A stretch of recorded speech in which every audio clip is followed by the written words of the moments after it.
दोस्तों, आज की कहानी है भाभी जी आज जरा घी और दही डालकर बिरयानी बना दो। दोस्तों, कहानी शुरू करने से पहले अगर आपने हमारे चैनल को सब्सक्राइब नहीं किया है तो सब्सक्राइब कर लीजिए ताकि आपके पास पहुंचे हर नया वीडियो। भाभी आज जरा दादी माँ के स्टाइल वाला पहले की तरह खाना बनाइएगा। वेजिटेबल दम बिरयानी, ढेर सारा असली घी, मेवे और दही डालकर, साथ में बघारा बैंगन और दही का रायता, गुलाब जामुन और रगड़े वाले समोसे। बहुत दिन हो गए ऐसा चटपटा खाना खाए हुए। वहाँ तो सब फीका ही खाते हैं, तो मुझे भी वही सब खाना पड़ता है। सरवरी ने अपनी भाभी अवनी से कहा, ठीक है दीदी, और कुछ बनाना है तो वो भी बता दो। अवनी ने मुस्कुराते हुए कहा, नहीं भाभी, बस इतना ही। तब तक मैं और सुटकी बाजार घूम कर आते हैं। देखे तो सही, बाजार वैसा का वैसा ही है या बदल गया?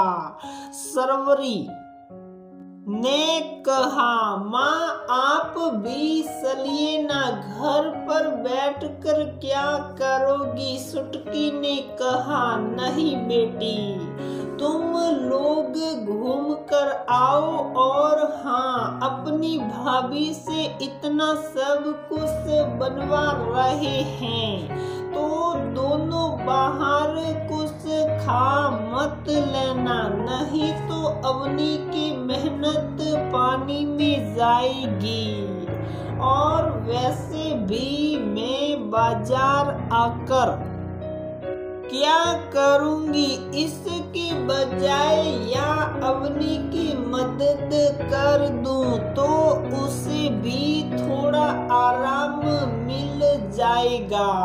रागिनी जी ने कहा, दरअसल बात यह थी कि रागिनी जी की दोनों बेटियां सरवरी और सुटकी मायके आई हुई थी। दोनों अकेली ही अपनी माँ से मिलने, वैसे तो माँ को मिलने का सिर्फ बहाना था। वो लोग अपनी एकलौती भाभी अवनी को परेशान करने का एक भी मौका खोना नहीं चाहती। और दूसरा, अकेले दोस्तों के साथ घूमने फिरने का शौक। रागिनी जी अपनी बेटियों को बखूबी पहचानती थी। दोनों अपनी भाभी से सब कुछ बनवाएगी और फिर बाहर से खाकर आएगी। बेचारी अवनी सब काम करके थक जाती थी। रागिनी जी मदद करने को जाती तो दोनों बेटियां ये कहकर बैठा देती कि बहुत दिनों कर लिया काम, अब आराम करो। रागिनी जी के पति के देहांत के बाद जिस तरह से अवनी ने उन्हें उस दुख से उबारा, उतना ही नहीं। जब 6 महीने पहले रागिनी जी के पैर में फ्रैक्चर हुआ तो बिना कुछ कहे और झिझक के अवनी ने सब कुछ बेड पर ही करा दिया उन्हें। उस दिन से उन्होंने मन में ठान लिया कि मेरी असल बेटी तो मेरी बहू है, उससे कोई तकलीफ या दुख नहीं पहुंचाऊंगी। इसलिए आज जब बेटियों ने इतना सारा खाना बनाने को कहकर घूमने चलने को कहा तो उन्होंने मना कर दिया। तब सुटकी से रहा नहीं गया तो उसने नाराज होते हुए कहा, माँ तुम्हें तो अपनी बहू के आराम की बहुत पड़ी है, ऐसा नहीं कि बेटियां आई हैं तो उनके साथ कुछ वक्त बिताए। बेटे ऐसी कोई बात नहीं है, मुझे तो जैसे आप दोनों वैसे ही मेरी अवनी है। रागिनी जी ने कहा, अच्छा तो अब बहू और बेटियों में अंतर ही नहीं रहा, क्यों माँ, क्या बहू बेटियों से बढ़कर हो गई? सरवरी ने गुस्से में कहा, हाँ बेटा, आज बहू बेटी से बढ़कर हो गई। क्यों जानना चाहते हैं तो सुनो। तुम्हारे पापा के देहांत के बाद जब मुझे किसी से सहारे की जरूरत थी, उस दुख से उबरने के लिए, तब तुम लोगों को अपने ससुराल की याद आ गई। एक दो दिन ठहर कर अपना हिस्सा लेकर चल दिए थे तुम लोग।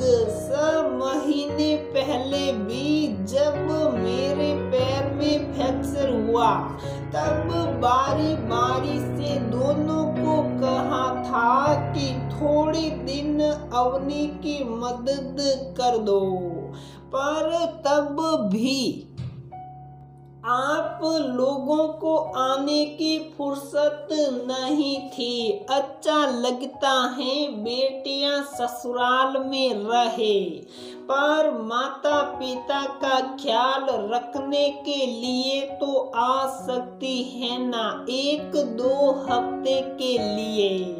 अब अवनी ही मेरी बेटी है और बेटी का ख्याल एक माँ नहीं रखेगी तो और कौन रखेगा? आप दोनों को घूमने जाना है तो शौक से जाओ, पर मैं नहीं आऊंगी। और हाँ, हर बार की तरह बाहर से खाना खाकर मत आ जाना। ये मेरी आपको आखिरी चेतावनी है। बेटियां हो तो बेटियां बनकर रहो। कहकर रागिनी जी अवनी को मदद करने के लिए रसोई में चली गई। अवनी ने सारी बातें काम करते हुए सुन ली थी तो वो अपनी माँ सम्मान सासू माँ के रोते हुए गले लग गई। थोड़ी देर के बाद सरवरी और सुटकी पीछे से आए और कहने लगे, अगर माँ बेटी का मिलन हो गया है तो घर में दूसरी भी बेटियां हैं, उनके पेट का तो कुछ ख्याल करो। घर में चारों ओर हंसी बिखर गई और सब ने मिलकर खाना बनाया और खाकर साथ घूमने गए।